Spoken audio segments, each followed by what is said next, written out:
আল্লাহ তাআলা জানাই দে বান্দা তুমি আমি আল্লাহর কাছে সাহায্য চাবা, আমি আল্লাহর কাছে সবকিছু চাবা। ও বান্দা তোমার যেই সাহায্যটাকে যেই মুনাজাতটাকে আমি ভালো মনে করি, তোমার জন্য মঙ্গল মনে করি, ওইটা আমি আল্লাহ দুনিয়াতে কবুল করে নেই। আর তোমার জন্য যেটা অমঙ্গল মনে করি আমি আল্লাহ তোমার জন্য সেটা মঞ্জুর করি না, সেটা আখিরাতের জন্য রেখে দেই। বলুন সুবহানাল্লাহ।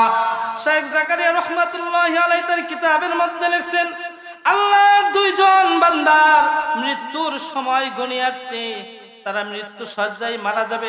এমন মুহূর্তে দুই ব্যক্তির মনের মধ্যে দুই রকম চাহিদা সৃষ্টি হয়েছে। একজন হলেন ইহুদি ব্যক্তি, আর একজন হইল মুসলমান ব্যক্তি।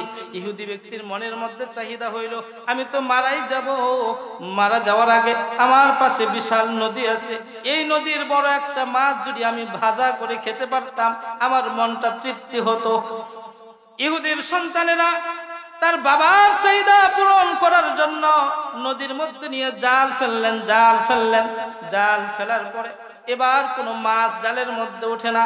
আল্লাহ তাআলা ফেরেশতাদেরকে ডেকে বলেন ও ফেরেশতা যাও যাও বড় একটা মাছ ইহুদির সন্তানদের জালের মধ্যে ছেড়ে দিয়ে আসো। তারা যেন জাল ফেলার পরে তাদের জালের মধ্যে বড় মাছটা উঠে পড়ে। ফেরেশতা বড় একটি মাছ নদীর মধ্যে ছেড়ে দিলেন।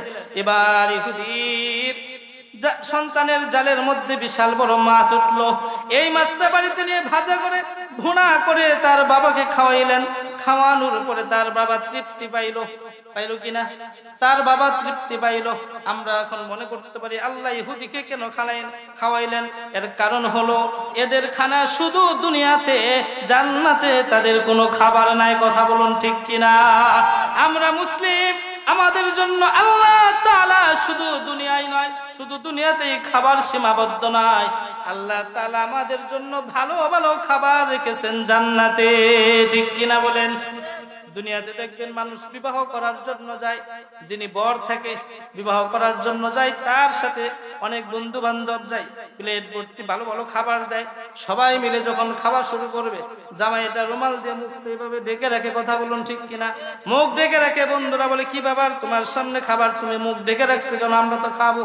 বর জবাব দেয় ও বন্ধুরা এই বাড়িতে তোমাদের খানা শুধু আজকেই, এরপরে আর কোনোদিন নাও আসতে পারো, কিন্তু এটা হবে আমার শ্বশুর বাড়ি। এই খাবার শুধু আজকে আমার জন্য সীমাবদ্ধ না, এরপরেও আমার জন্য এই বাড়িতে খাবার আছে। কথা বলুন ঠিক কিনা? এমনি ভাবে ইমানদারদেরকে আল্লাহ তাআলা জানাই দেয়, আল্লাহ তাআলা জানাই দেয় ইমানদারদের জন্য দুনিয়ার শুধু নিয়ামত না, আসল নিয়ামত আল্লাহ তাআলা ইমানদারদের জন্য রেখেছে জান্নাতে। বলুন সুবহানাল্লাহ। আমাদের প্রভু এক নবীর উম্মত, জীবন বিধানে ওই শিবানী কোরআন। ঠিক কিনা বলেন? আমাদের প্রভু এক নবীর উম্মত, জীবন বিধানে ওই শিবানী কোরআন। তবে কেন এক নাও হে মুসলমান, এক হও করিয়া হবান। ঠিক কিনা বলেন? তবে কেন এক নাও হে মুসলমান, এক হও করিয়া হবান। বাইতুল্লাহ এক, মদিনা শরীফ এক। কথা বলুন ঠিক কিনা? বাইতুল্লাহ এক, মদিনা শরীফ এক, উহুদ পাহাড় এক। একটাই তো জীবন, মরণ যে একটাই, একসাথে মিলে মিশে একটাই প্রাণ। ঠিক কিনা বলেন? তবে কেন এক নয় হে মুসলমান, এক হও করিয়া লাভবান। ঠিক কিনা বলেন? তাহলে আরেকবার সবাই মিলে আরেকবার শুধু আল্লাহু আকবার বলবেন। রাজি আছেন? সকলে বলেন আল্লাহু আকবার। খুশি হয়েছেন কে? আমরা খুশি করতে চাই কাকে? আমরা দুনিয়ার কারো সন্তুষ্ট চাই না, শুধুমাত্র কেবলমাত্র সন্তুষ্ট চাই একজন, আর তিনি কে? আমরা আল্লাহর সন্তুষ্টের জন্যই বসেছি। কথা বলুন ঠিক কিনা? যতক্ষণ সময় আলোচনা চলবে আপনারা থাকবেন না ভাগবেন? আল্লাহ তাআলা সবাইকে কবুল করুক। সকলে বলেন আমিন। মুসলমান ভাইরা রে আমার, আমরা এই কোরআনুল কারীমের মাহফিলে বসছি, এটা যদিও আল্লাহ খুশি হবেন, ফেরেশতা খুশি হবে, আমরাও খুশি হব, কিন্তু বেজার হবে একজন। তিনি কে? শয়তান। তিনি কে? বেজার হবে একজন, তিনি হইলেন শয়তান। কথা বলুন ঠিক কিনা? দুনিয়াতে দল হবে দুইটা। দল হবে কয়টা? দল হবে শুধুমাত্র দুইটা। একটা দলের নাম হিজবুল্লাহ, আর একটা দলের নাম হলো হিজবুশ শাইতান। কথা বলুন ঠিক কিনা? ও মুসলমান বন্ধুরা আমার, এত সুন্দর করে কোরআনের মাহফিল সাজানো হয়েছে, এত সুন্দর করে এই জান্নাতের বাগান সাজানো হয়েছে, কিন্তু তারপরেও কিছু কপাল পোড়া লোক, তারা দোকানদারিতে ব্যস্ত, চা খাওয়াতে ব্যস্ত, সিগারেট খাওয়াতে ব্যস্ত। কথা বলুন ঠিক কিনা? এবং কি তাদের মনে মনে এটা চিন্তা ভাবনা, মাইক তো বাহিরেও দিছে, ভিতরেও দিছে, ওয়াজ তো বাহির থেকে শোনা যাইতেছে, ভিতরে যে শোনার আর দরকার কি? কথা বলুন ঠিক কিনা? আমি যদি একটা ছোট্ট উদাহরণ দেই, তাদের মন মানসিকতা এমনটা কেমন হয়েছে, আমার ছোট্ট উদাহরণটা যদি আপনারা শুনেন বুঝতে পারবেন। আল্লাহর একজন বান্দা ইমানদার সকালবেলা ঘুম থেকে উঠেছে, নামাজ পড়ার জন্য রওনা করেছে মসজিদের দিকে। যখন রওনা করেছে, রাস্তাটা অন্ধকার, কুয়াশায় ভিজা বিচ্ছিল হয়ে আছে। এমন মুহূর্তে শয়তান যায় ওই মুরব্বী ইমানদার বাবার সামনে যে হাজির হয়ে গেছে। হাজির হয়ে বলতেছে, ও বাবা, আপনি তো বৃদ্ধ মানুষ, মাজুর মানুষ, অসুস্থ মানুষ, আপনি অবস্থায় তো ঘরে নামাজ পড়ে নিলেই পারেন, আপনি কোন মসজিদে যাইতেছেন, রাস্তায় আপনার দুর্ঘটনা হতে পারে, অ্যাক্সিডেন্ট হতে পারে। ও বাবা, আপনি তো ঘরে নামাজ আদায় করে নিলেই পারেন। মুরব্বী বাবা যারা ছিল ইমানদার, পাকা ইমানদার, আপনাদের মতো ইমানের পাওয়ার ছিল, ভোল্টেজ ছিল, তাই ইমানদার ডাক দিয়ে বলেন, ও ভাই, ও ভাই, ও যুবক, আমি উলামায়ে কেরামদের মুখ থেকে শুনেছি, নবীজির হাদিস থেকে শুনেছি, একাকী নামাজ আদায় করার চেয়ে জামাতে নামাজ আদায় করলে 27 গুণ সওয়াব বেশি হয়। বলেন সুবহানাল্লাহ। ইমানদার ডাক দিয়ে বলেন, আমার একা নামাজ আদায় করলে হবে না, আমাকে বেশি নাকি কামাই করতে হবে। কারণ আল্লাহ তাআলা আমাকে এমনি বানাই নাই, আল্লাহ তাআলা আমাকে একটা উদ্দেশ্য দিয়ে বানাইছে। কি উদ্দেশ্য দিয়ে বানাইছে? আল্লাহ তাআলা কোরআনুল কারীমের মধ্যে জানা দেয়। আল্লাহ বলেন, ওয়ামা খালাকাতুল জিন্না ওয়াল ইনসা ইল্লা লিয়াবুদুন। বলুন আল্লাহু আকবার। ইমানদার জবাব দেয়, আমাকে বড় জান্নাত পেতে হলে বেশি করে ইবাদত করতে হবে, আমাকে একা নামাজ আদায় করলে হবে না, মসজিদে জামাতের সাথে আদায় করতে হবে। শয়তান যখন অনেকবার কুমন্ত্রণা দিয়েছে, কোন কুমন্ত্রণা যখন কাজ হয় না, এখন বলে, ও চাচা, ও বাবা, আপনি বৃদ্ধ মানুষ, যেহেতু আপনি জামাতে নামাজ আদায় করবেন, তাহলে আপনার হেঁটে যাওয়ার প্রয়োজন নাই, আপনি আমার কাঁধে ওঠেন, আমি আপনাকে মসজিদে পৌঁছায়া দেই। শয়তান এবার ইমানদার বৃদ্ধ বাবাকে তার পিঠে উঠাইয়া, কাঁধে উঠাইয়া মসজিদে নিয়ে যখন নামায়া দিছে, বাকি শয়তানরা চায় দেখে কি ব্যাপার, আমাদের জাতি ভাই, তার কাজ হলো মানুষ যেন মসজিদে আসতে না পারে, মানুষ যেন নেকের কাজ করতে না পারে, তার ডিউটি হলো এটা। শয়তানকে ডাক দিয়ে বলেন, ও ভাই শয়তান, তোমার ডিউটি হলো মানুষ যেন মসজিদে আসতে না পারে, নামাজ আদায় করতে না পারে, কিন্তু তুমি দেখি তাকে কাঁধে নিয়ে মসজিদে পৌঁছায়া দাও। শয়তান এবার জবাব দেয়, ও আমার জাতি ভাই, আল্লাহর এই বান্দাটা ইমানদার, আল্লাহর এই বান্দাটা মুত্তাকি, আল্লাহর এই বান্দাটা আল্লাহকে ভয় করে, তিনি ঘরে নামাজ আদায় করতে পারে না। আমি তাকে অনেকবার কুমন্ত্রণা দিয়েছি, ধোঁকা দিয়েছি, আমি তাকে আটকায় রাখতে পারি নাই। আমি যখন দেখলাম তিনি হেঁটে হেঁটে মসজিদে আসতে, আমি আসমানের দিকে তাকায় দেখি আসমানের ফেরেশতাগুলো আল্লাহ তাআলার সাথে এই ব্যক্তির ব্যাপারে আলোচনা করতেছে। বলুন সুবহানাল্লাহ। এবং কি আল্লাহ তাআলা এই ব্যক্তির প্রতিটা কদমে কদমে 10টা করে নেকি লিখতেছে। বলুন আল্লাহু আকবার। শয়তান জবাব দেয়, আমি যখন দেখলাম এই ব্যক্তিটা হেঁটে হেঁটে মসজিদ পর্যন্ত আসলে তার প্রতিটা কদমে কদমে নেকি লেখা হয়ে যাবে, এই জন্য আমি তাকে আগলি দিয়া কাঁধে উঠাইয়া মসজিদে পৌঁছে দিলাম, যেন তার প্রতি কদমে নেকি লেখা না হয়। ও মুসলমান বন্ধু, এই শয়তান এখনো আছে নাকি নাই? জুড়ে বলেন, এই শয়তান এখনো আছে নাকি নাই? এই শয়তান আছে দেখেই তো রাস্তাঘাটে মানুষ, জান্নাতের বাগানে মানুষ নাই। কথা বলুন ঠিক কিনা? কারণ শয়তান জানে এই বাগানটা এমন একটা বাগান, যদিও আগে মাঠ ছিল, ক্ষেত ছিল, কিন্তু এই মুহূর্তে এই বাগানটা এটা হয়ে গেছে জান্নাতের বাগান। এখানে যেই প্রবেশ করবে তার গুনাহগুলো ক্ষমা করে দিবেন কে? এটা শয়তান জানে, এই জন্য তাদেরকে ঢুকতে দিতেছে না। আমরা সকলেই দোয়া করি আল্লাহ তাআলা তাদেরকে শয়তানের ধোঁকা থেকে বাঁচিয়ে জান্নাতের বাগানে ঢুকিয়ে দেখ। বলুন আমিন। ও মুসলমান বন্ধু, শয়তান আমাদেরকে কিভাবে ধোঁকা দেয়? আল্লাহর নবীর একজন সাহাবী হযরত আমির মুআবিয়া রাদিয়াল্লাহু তাআলা আনহু, তিনি তার জীবনে কোনোদিন তাহাজ্জুদ নামাজ ছাড়েন না। তিনি এশারের নামাজ আদায় করে ওযু করে ঘুমিয়ে গেছেন। তাহাজ্জুদের নামাজের সময় হয়েছে। একদিন হঠাৎ করে তার তাহাজ্জুদের নামাজটা কাজা হয়ে গেছে।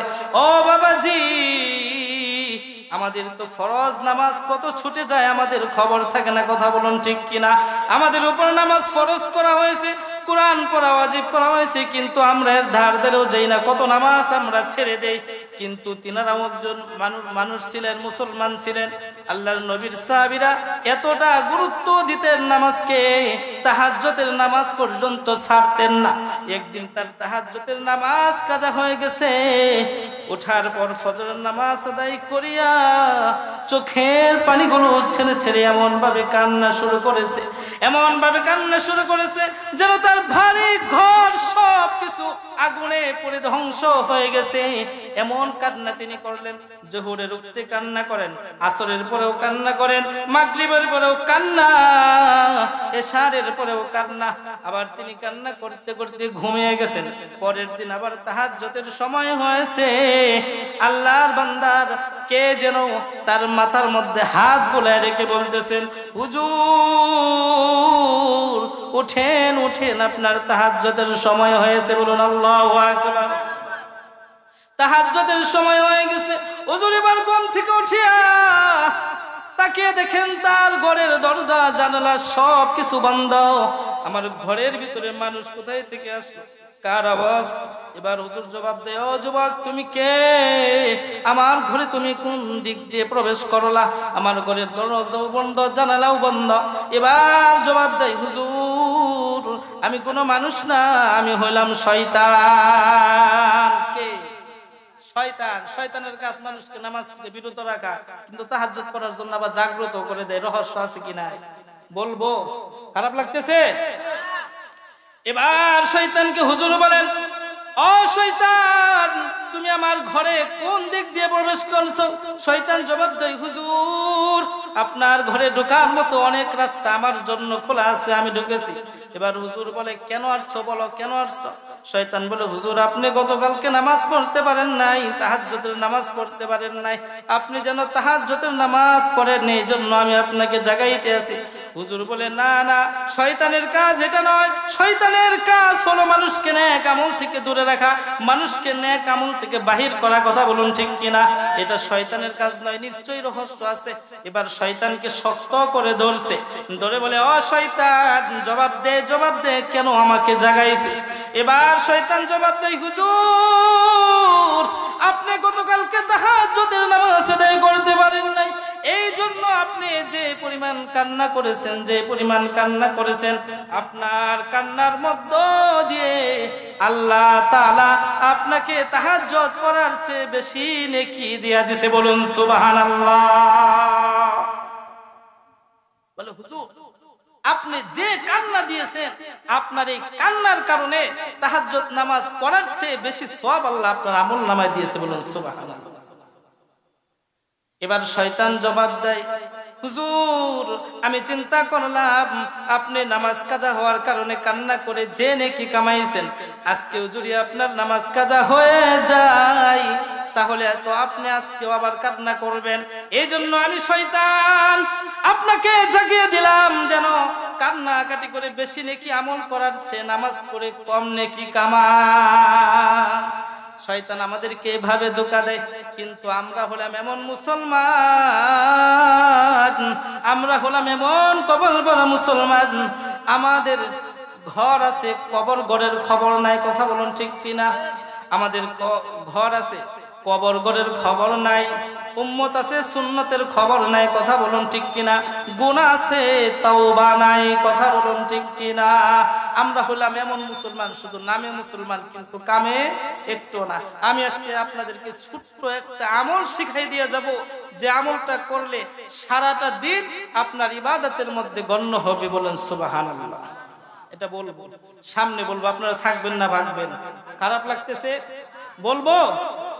তাহলে আরেকবার একটা তাকবীর দেন, যেন মানুষ বুঝে যে আপনারা ঘুমান নাই, জাগ্রত আছেন। দিবেন তো ইনশাআল্লাহ?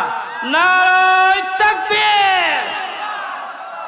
মাশাআল্লাহ, মাশাআল্লাহ। শয়তান এভাবে মানুষকে ধোঁকা দেয়। এই শয়তান থেকে বাঁচানোর উপায় আল্লাহ তাআলা আমাদেরকে শিখায় দিয়েছেন। আল্লাহ তাআলা বলেন, ও বান্দারা, তোমরা শয়তানের ধোঁকা থেকে বাঁচার জন্য সবাই একবার আমার সাথে জবানে জবান মিলিয়ে পড়ুন, আউযু বিল্লাহি মিনাশ শাইতানির রাজীম। আল্লাহ তাআলা শিখাই দিলেন, তোমরা শয়তানের ধোঁকা থেকে বাঁচার জন্য আউযু বিল্লাহ বলে আল্লাহ তাআলার কাছে সাহায্য চাও। আমরা সাহায্য চাবো কার কাছে? আল্লাহর কাছে। যত বিপদ হোক, যত আপদ হোক, যা কিছু হোক না কেন, আমাদের সকল কিছুর জন্য সাহায্য চাবো আমরা আল্লাহর কাছে। কথা বলুন ঠিক কিনা? কিন্তু এক শ্রেণীর মানুষ বলে, হুজুর আমি অনেক দোয়া করি, অনেক চাই, আমার একটাও কবুল হয় না। আমি অনেক বলি, অনেক চাই, আমার কোনোটাই কবুল হয় না। আল্লাহ তাআলা জানাই দে, বান্দা তুমি আমি আল্লাহর কাছে সাহায্য চাবা, আমি আল্লাহর কাছে সবকিছু চাবা। ও বান্দা, তোমার যেই সাহায্যটাকে, যেই মুনাজাতটাকে আমি ভালো মনে করি, তোমার জন্য মঙ্গল মনে করি, ওইটা আমি আল্লাহ দুনিয়াতে কবুল করে নেই। আর তোমার জন্য যেটা অমঙ্গল মনে করি, আমি আল্লাহ তোমার জন্য সেটা মঞ্জুর করি না, সেটা আখিরাতের জন্য রেখে দেই। বলুন সুবহানাল্লাহ। শেখ জাকারিয়া রাহমাতুল্লাহি আলাইহি তার কিতাবের মধ্যে লিখছেন, আল্লাহর দুইজন বান্দার মৃত্যুর সময় ঘনিয়ে আসছে, তারা মৃত্যু সজ্জায় মারা যাবে। এমন মুহূর্তে দুই ব্যক্তির মনের মধ্যে দুই রকম চাহিদা সৃষ্টি হয়েছে। একজন হলেন ইহুদি ব্যক্তি, আর একজন হইল মুসলমান ব্যক্তি। ইহুদি ব্যক্তির মনের মধ্যে চাহিদা হইল, আমি তো মারাই যাব, মারা যাওয়ার আগে আমার পাশে বিশাল নদী আছে, এই নদীর বড় একটা মাছ যদি আমি ভাজা করে খেতে পারতাম আমার মনটা তৃপ্তি হতো। ইহুদির সন্তানেরা তার বাবার চাহিদা পূরণ করার জন্য নদীর মধ্যে নিয়ে জাল ফেললেন। জাল ফেলার পরে এবার কোনো মাছ জালের মধ্যে ওঠে না। আল্লাহ তাআলা ফেরেশতাদেরকে ডেকে বলেন, ও ফেরেশতা, যাও যাও, বড় একটা মাছ ইহুদির সন্তানদের জালের মধ্যে ছেড়ে দিয়ে আসো। তারা যেন জাল ফেলার পরে তাদের জালের মধ্যে বড় মাছটা উঠে পড়ে। ফেরেশতা বড় একটি মাছ নদীর মধ্যে ছেড়ে দিলেন। এবার ইহুদির সন্তানের জালের মধ্যে বিশাল বড় মাছ উঠলো। এই মাছটা বাড়িতে নিয়ে ভাজা করে ভুনা করে তার বাবাকে খাওয়াইলেন। খাওয়ানোর পরে তার বাবা তৃপ্তি পাইল কিনা? তার বাবা তৃপ্তি পাইল। আমরা এখন মনে করতে পারি আল্লাহ ইহুদিকে কেন খাওয়াইলেন? এর কারণ হলো এদের খানা শুধু দুনিয়াতে, জান্নাতে তাদের কোনো খাবার নাই। কথা বলুন ঠিক কিনা? আমরা মুসলিম, আমাদের জন্য আল্লাহ তাআলা শুধু দুনিয়ায় নয়, শুধু দুনিয়াতেই খাবার সীমাবদ্ধ নয়, আল্লাহ তাআলা আমাদের জন্য ভালো ভালো খাবার রেখেছেন জান্নাতে। ঠিক কিনা বলেন? দুনিয়াতে দেখবেন মানুষ বিবাহ করার জন্য যায়, যিনি বর থাকে বিবাহ করার জন্য যায়, তার সাথে অনেক বন্ধু বান্ধব যায়, প্লেট ভর্তি ভালো ভালো খাবার দেয়। সবাই মিলে যখন খাওয়া শুরু করবে, জামাই এটা রুমাল দিয়ে মুখটা এভাবে ঢেকে রাখে। কথা বলুন ঠিক কিনা?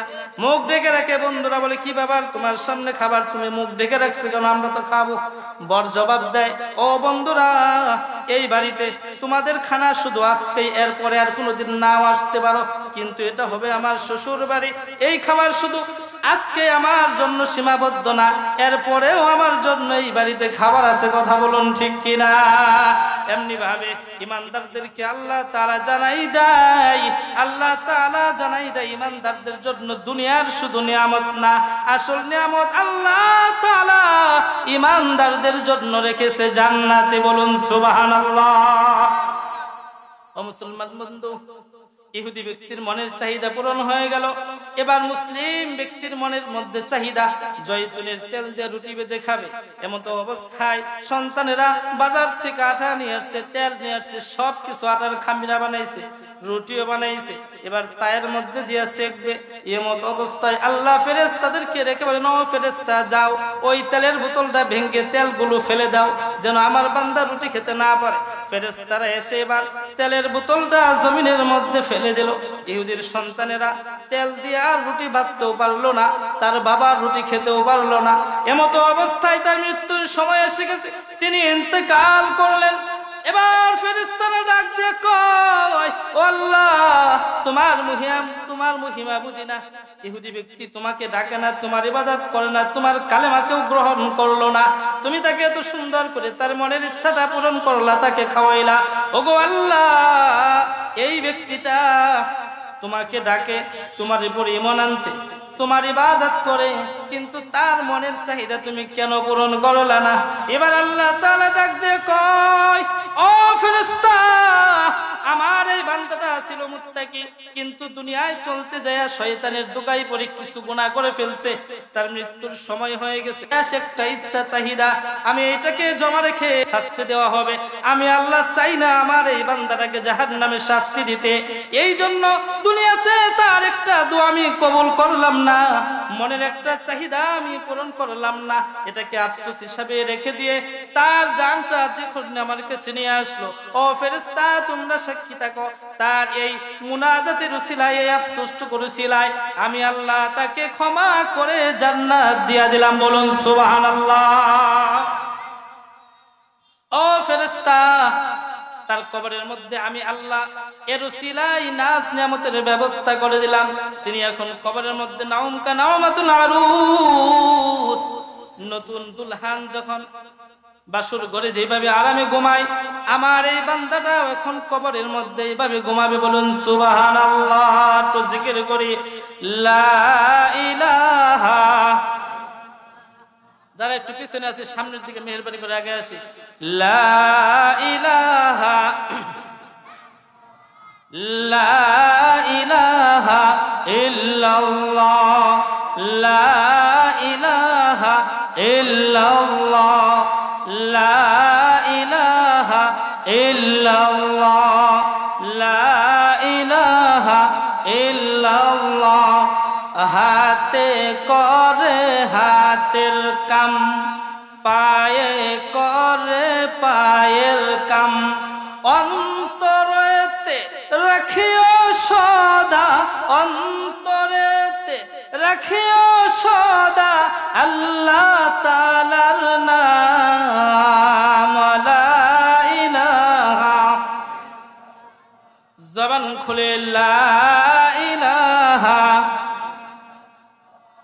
লা ইলাহা ইল্লাল্লাহু মুহাম্মাদুর রাসূলুল্লাহ সাল্লাল্লাহু আলাইহি ওয়াসাল্লাম। মুহতারাম হাজিরিন, আল্লাহ তাআলা আমাদের জন্য জান্নাত রাখছে, জান্নাতের মধ্যে নিয়ামত রাখছেন। জান্নাতের নিয়ামতগুলো কেমন হবে এটা বোঝার মতো ক্ষমতা, জ্ঞান, বুদ্ধি, প্রজ্ঞা আল্লাহ তাআলা আমাদেরকে দুনিয়াতে দেয়ই নাই। মানুষ এটা হিসাব করে বুঝতে পারবে না, এমন নিয়ামত আল্লাহ তাআলা জান্নাতের মধ্যে দিয়েছেন। তাই নবীজি সাল্লাল্লাহু আলাইহি ওয়াসাল্লামকে মেরাজের রজনীতে আল্লাহ তাআলা জান্নাতের নিয়ামতগুলো দেখানোর জন্য নিয়ে গেলেন। ফেরেশতা জিবরাইল আমিন আলাইহিস সালাতু ওয়াস সালাম নবীজিকে নিয়ে জান্নাতের ভিতরে গেলেন। জান্নাতের ভিতরে যায় নবীজি আমার দেখতে পাইলেন চারটা নিয়ামত। প্রথম দেখতে পাইলেন কয়টা? জুড়ে বলেন কয়টা? চারটা নিয়ামত নবীজি দেখতে পাইলেন।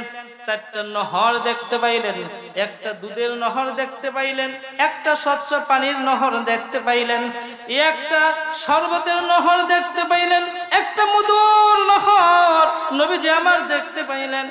নবীজি এবার ফেরেশতা জিবরাইলকে বলেন, ও ভাই জিবরাইল, এই যে চারটা নহর দেখা যায়, চারটা নিয়ামত দেখা যায়, এই নহরগুলো শুরু কোথায় থেকে শেষ কোথায় আমি জানতে চাই। এবার ফেরেশতা জিবরাইল বলে, ইয়া রাসূলুল্লাহ, ইয়া হাবিবাল্লাহ, নবী গো, আমি জিবরাইলও জানি না এটার শুরু কোথায় আর শেষ কোথায়। কেন জানেন না? জিবরাইল আমিন আলাইহিস সালাতু ওয়াস সালাম একদিন আল্লাহকে বললেন, ওগো আল্লাহ, আমি আপনার জান্নাতটা দেখতে চাই। আল্লাহ বললেন, যাও কবুল। এবার ফেরেশতা জিবরাইল বলে, আল্লাহ আমি জান্নাত দেখতে চাইলাম, সাথে সাথে আপনি কবুল করে নিলেন। আল্লাহ বলেন, ফেরেশতা জিবরাইল, তুমি জান্নাত দেখতে চাইছো, থাকতে তো চাও নাই, তোমাকে দেখার পারমিশন দিলাম, থাকার পারমিশন না। ফেরেশতা জিবরাইল এবার জান্নাত দেখার জন্য, জান্নাতের নিয়ামত দেখার জন্য জান্নাতের ভিতরে ছুটে চললেন। ফেরেশতা জিবরাইল 1000 বছর পর্যন্ত দৌড়াইলেন। ফেরেশতা জিবরাইলকে আল্লাহ তাআলা 600 পাখা দিয়েছে। কয়শো? 600 পাখা দিয়েছে। এই 600 পাখাটাকে বাড়ি মেরে ফেরেশতা জিবরাইল এবার জান্নাতের ভিতরে 1000 বছর পর্যন্ত উড়লেন। 1000 বছর যাওয়ার পর আল্লাহকে রেখে বলেন, আল্লাহ জান্নাত আর কত বাকি আছে?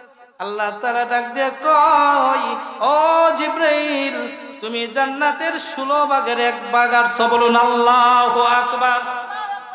কয় ভাগ আসছে? 16 ভাগের 1 ভাগ আসছে 1000 বছর যে। এখন প্রশ্ন হলো, জিবরাইল আলাইহিস সালাম তাহলে জান্নাতের দিকে হেঁটে আমাদের মতো হেঁটে গেছেন কিভাবে? তিনি কত দ্রুত যেতে পারে এটা জানার দরকার আছে কিনা? ফেরেশতা জিবরাইল আলাইহিস সালাতু ওয়াস সালাম কেমন দ্রুত আসতে পারে? আপনার আমার নবী, মায়ার নবী, তায়েফের ময়দানে রক্তাক্ত হয়েছেন কাফেরদের আঘাতে। নবীজির পায়ের তলার মধ্যে 1 ফোঁটা রক্ত শুধু জমিনের মধ্যে পড়বে পায়ের তলা থেকে। আল্লাহ ফেরেশতা জিবরাইলকে বলেন, ও জিবরাইল, তুমি যাও, আমার বন্ধুর পায়ের তলার রক্ত যদি জমিনে পড়ে যায় জমিন ধ্বংস হয়ে যাবে। ও ফেরেশতা, আমার বন্ধুর রক্তটা জমিনে পড়ার আগে তুমি যে সেখানে উপস্থিত হয়ে যাও। বলুন সুবহানাল্লাহ। ফেরেশতা তখন সিদরাতুল মুনতাহায় অবস্থান করতেছিল। সিদরাতুল মুনতাহা কোথায়? এই জমিন থেকে প্রথম আসমান হলো 500 বছরের দূরত্ব। এমন আরো 7টা আসমান, 7টা আসমানের উপরে হলো সিদরাতুল মুনতাহা।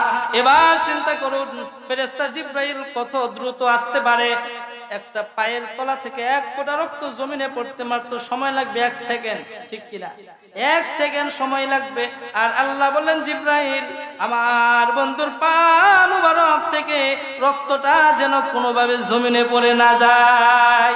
জিবরাইল বলেন, আমি ওই সিদরাতুল মুনতাহা থেকে 600 পাখা বাড়ি মেরে সেদিন তায়েফের ময়দানে হাজির হয়ে বিশ্ব নবী, আখির নবী, দু জাহানের বাদশা কামলিওয়ালা নবীর পা মুবারকের নিচে আমার পাখা বিছিয়ে দিয়েছিলাম। বলুন সুবহানাল্লাহ। এই জিবরাইল 1000 বছর পর্যন্ত জান্নাতের ভিতরে ঘুরে জান্নাতের ভিতরে উড়ে মাত্র 16 ভাগের 1 ভাগ গেছে। এবার বলুন সেই জান্নাতটা কত বড় কথা, বলুন ঠিক কিনা? সেই জান্নাতটা কত বড় কল্পনা করা যায়? সেই জান্নাত আল্লাহ কাদের জন্য বানাইছে? ঈমানদারদের জন্য বানাইছে, ঠিক কিনা বলেন? নবীজি সাল্লাল্লাহু আলাইহি সাল্লাম যখন বললেন এই নহরগুলোর শুরু কোথায় থেকে আর শেষ কোথায়, অমনি একটা ফেরেশতা এসে বললেন, ইয়া রাসূলুল্লাহ, আমি জানি এই নহরগুলোর শুরু কোথায় আর শেষ কোথায়। এবার ফেরেশতার কাঁধে নবীজি সাল্লাল্লাহু আলাইহি ওয়াসাল্লামকে উঠাইলেন, উঠায়া রওনা শুরু করলেন। যেতে যেতে যেতে যেতে জান্নাতের মাঝখানে যায় দেখলেন একটা বিশাল বড় সবুজ গম্বুজ দেখা যায়। বলুন আল্লাহু আকবার। এই গম্বুজটা হলো আসমানের তারা বরাবর এমন বিশাল গম্বুজ। ওই গম্বুজের ভিতরে যদি এই 7 আসমান 7 জমিনকে রাখা হয়, তাহলে আমরা জমিন থেকে আকাশের তারকাগুলোকে যেমন ছোট দেখি, সরিষার দানা যেমন ছোট, ওই গম্বুজের উপরে যদি এই পৃথিবীটাকে উঠা দেওয়া হয়, তাহলে ওই গম্বুজের উপরে এই পৃথিবীটাকে সরিষার দানার মতো মনে হবে। বলুন আল্লাহু আকবার। এত বড় জান্নাত, এই জান্নাতের ভিতরে নবীজি যখন গম্বুজটার কাছে গিয়েছেন, যে দেখেন গম্বুজের সামনে একটা স্বর্ণের তালা ঝুলানো, সেই তালার মধ্যে লেখা বিসমিল্লাহির রহমানির রহিম।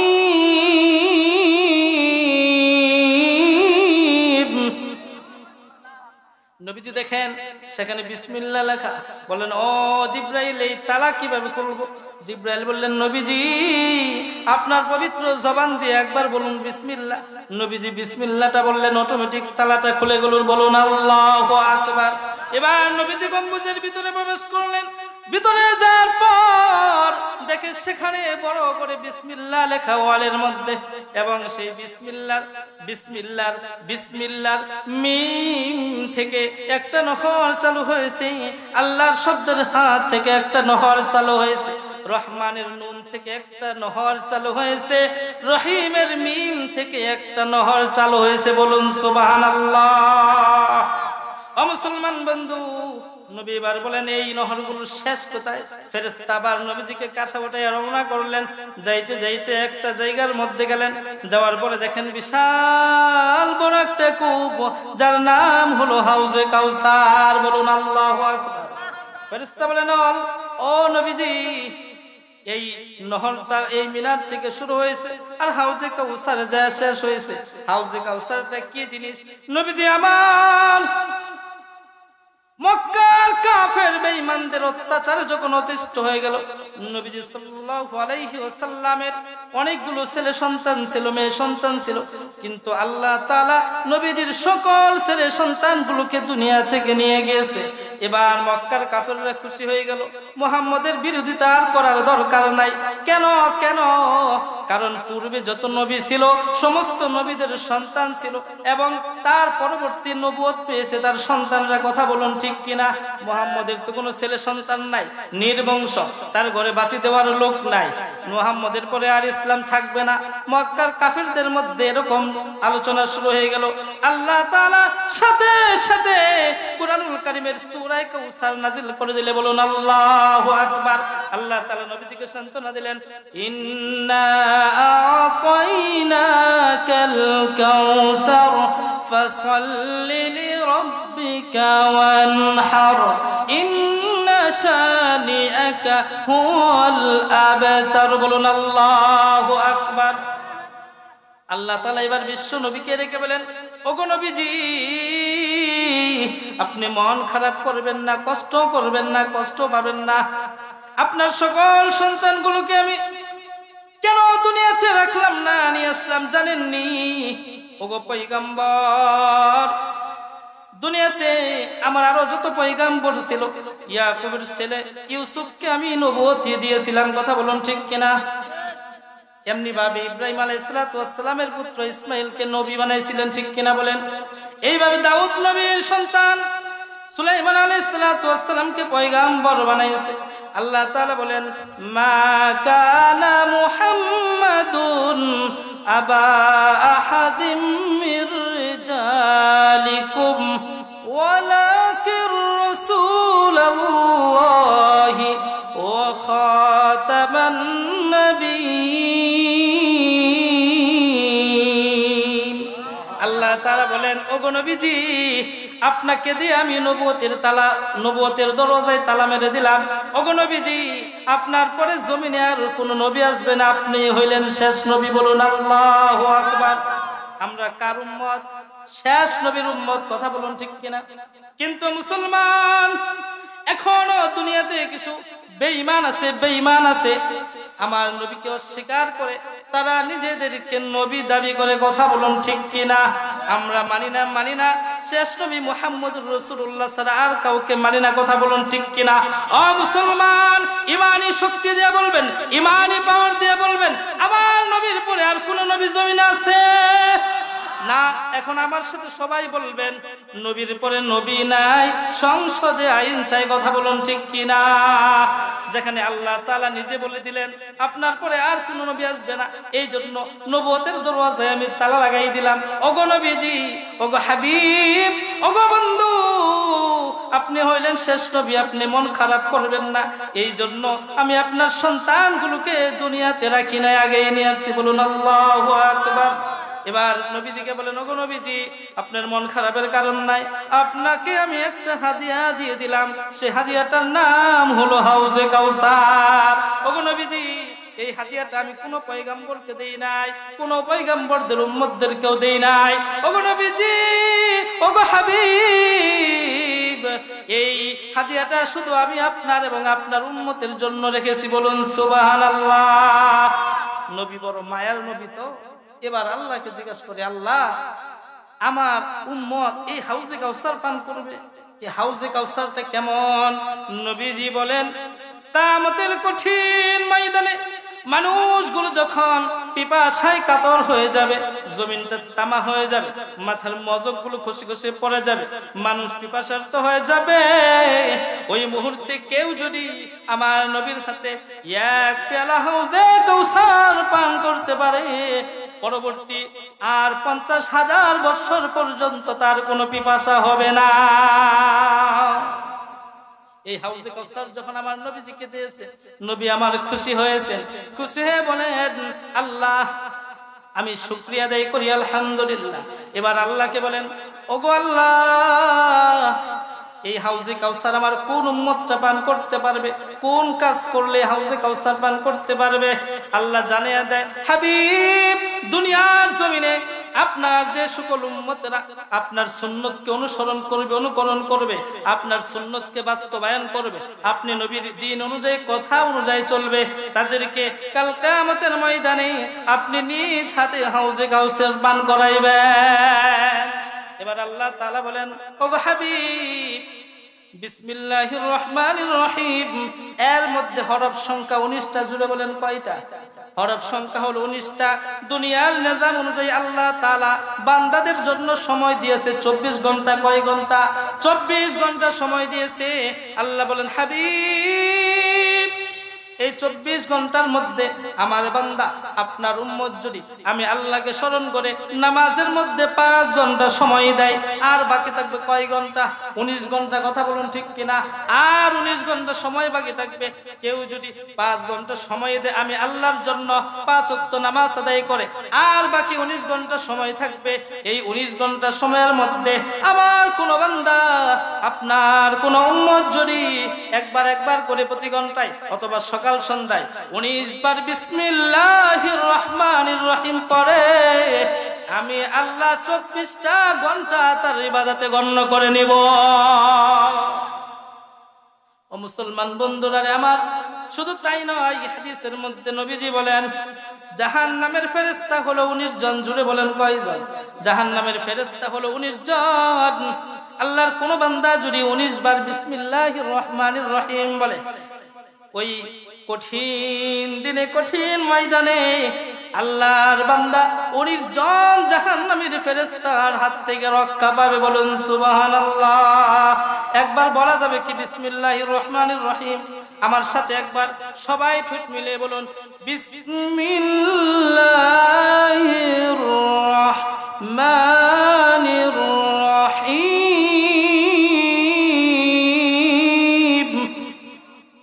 এই বিসমিল্লাহ শিক্ষা দেওয়া হয় কোথায়? মাদ্রাসায়। এই যে জয়মুন্নিসা রস্তম নুরানী হাফিজিয়া মাদ্রাসায় বিসমিল্লাহ শিক্ষা দেওয়া হয়। কথা বলুন ঠিক কিনা? এই বিসমিল্লাহ এখানে শিক্ষা দেওয়া হয়। কেন শিক্ষা দেওয়া হয় বিসমিল্লাহ? বলবো। আল্লাহর নবীর পয়গম্বর হযরতে মূসা আলাইহিস সালাতু ওয়াস সালাম রাস্তা দিয়ে যাইতেছেন। তাফসীরে কাবীরের মধ্যে আসছেন মূসা পয়গম্বর রাস্তা দিয়ে যায়, যাওয়ার সময় দেখতে পেলেন হঠাৎ করে একটা কবর সামনে পড়লো। তার কবরের মধ্যে আল্লাহর বান্দার বিশাল আযাব হচ্ছে, বিশাল আযাব হচ্ছে। পয়গম্বর মূসা কবরটা পাস করে সামনে চলে গেলেন। কিছুক্ষণ পর আবার ওই রাস্তা দিয়ে যখন ফিরলেন, মূসা পয়গম্বর কবরের পাশে এসে দেখলেন কবরের মধ্যে এখন আযাব নাই, কবরের আযাব বন্ধ হয়ে গেছে। মূসা পয়গম্বর কবরবাসীকে ডাক দিয়ে বলেন, ও কবরবাসী, আমি যাওয়ার সময় দেখলাম তোমার কবরের মধ্যে আযাব হইতেছে, এখন আবার দেখি তোমার কবরে আযাব নাই, কি কারণে তোমার আযাব বন্ধ হয়ে গেল, আবার কি কারণে আযাব হলো? কবরবাসী কবরের ভিতর থেকে জবাব দেয়, ও পয়গম্বর মূসা, আমি দুনিয়ায় থাকা অবস্থায় আমার বিবির ওরসে একটা সন্তান গর্ভে রেখা অবস্থায় আমি মারা যাই, এরপরে আমার কবর হয়ে যায়।